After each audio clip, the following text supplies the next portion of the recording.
A tremendous game coming up in the college football playoff semifinal, the first of two, with the other one, Texas, Ohio State, taking place on Friday in Dallas. We are not going to make predictions for that game, but we are going to make them for Penn State and Notre Dame. Again, the point spread, 1.5 points in favor of the Fighting Irish. The total's 44-45, depending on where you look.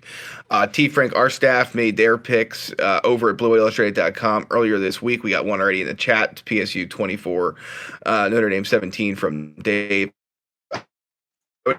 Expect it was funny. I did about 10-12 minutes with Mike Singer of our sister site Blue and Gold that covers Notre Dame, and we got to the point of the show where he was talking about making predictions, and he said, I'm gonna just kind of guess that the way this is going to go this week is anyone who covers Penn State is going to pick Penn State, anyone who covers Notre Dame is going to pick Notre Dame, because a close game is expected, and that's just usually what we do. And I said, Mike, I think you're 100% right. So let me show you the predictions from not T. Frank and I, and then he and I can explain why we made the picks we did. So Ryan Snyder covers recruiting at Blue White Illustrated, has it Penn State 24, Notre Dame 20. Sean Fitz, our publisher at Blue White Illustrated, has it in Penn State 26, Notre Dame 23. And then Nate Bauer, our insider at Blue White Illustrated, has it Penn State 26, Notre Dame 20.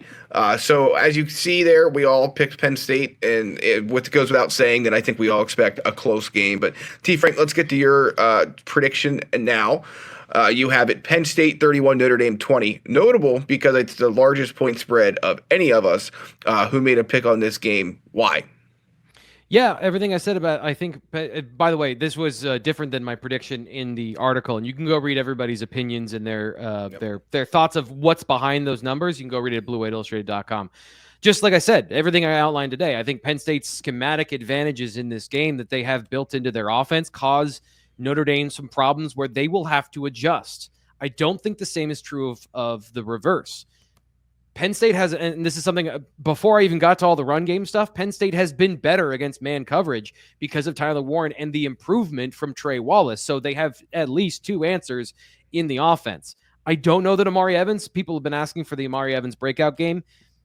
They don't play quarters, right? So like the thing I've talked about all year long is the way that a lot of teams have dealt with Kotelnicki's shifts, emotions, and mania of where people line up and all the advantages he uses. One of the ways to do that is to have quarters and just like throw a safety at wherever the run is going based on the alignment.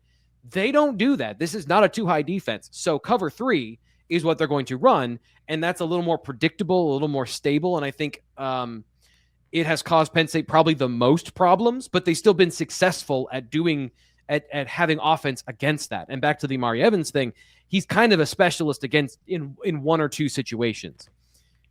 So boil it down, Penn State can make plays in the passing game. I expect a couple of big runs. And so a fast start points, that does not favor Notre Dame. And I think Penn State can break through because of all the things that I could be completely wrong, right? So their defensive line could manhandle Penn State's offensive line. And that's the only way I think that Notre Dame blows out Penn State is if the offense just has nothing. And they're always in 3rd and long, and they're always under pressure. But I think we've seen enough from the Penn State offense that that's not going to happen. The offensive line is good enough to fight back in these situations and spring the running backs for a couple of big games.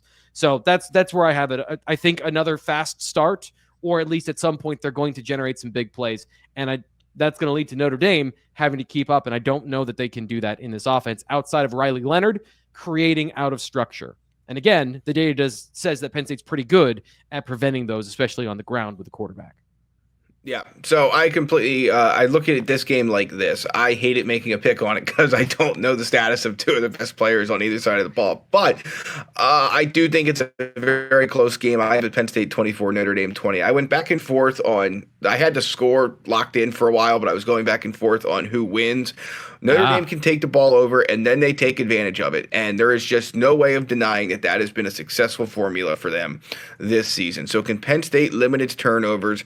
I think that's question number one. Question number two, can Andy Kotelnicki's offense stay on schedule against this very talented Notre Dame defense? I think that some of the issues, as you've documented, and I think you and Landon have also documented for quite some time this year, is that like any other football team, when Penn State's offense struggles, it's because it gets very little on first and second down, finds itself impossibly behind the sticks repeatedly, has its defense tired because it cannot move the ball, cannot run clock, cannot stay on the Yep. field.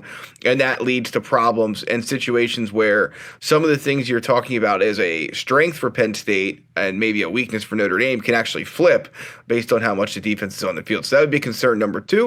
And then obviously, look, concern number 3 is pretty obvious that can Penn State's offensive line continue to play the way it has? Will it have issues with blitz pickups and so on and so forth that it did against Boise State? We saw Boise State have some really good concepts and plans to take advantage of the Penn State pass rush.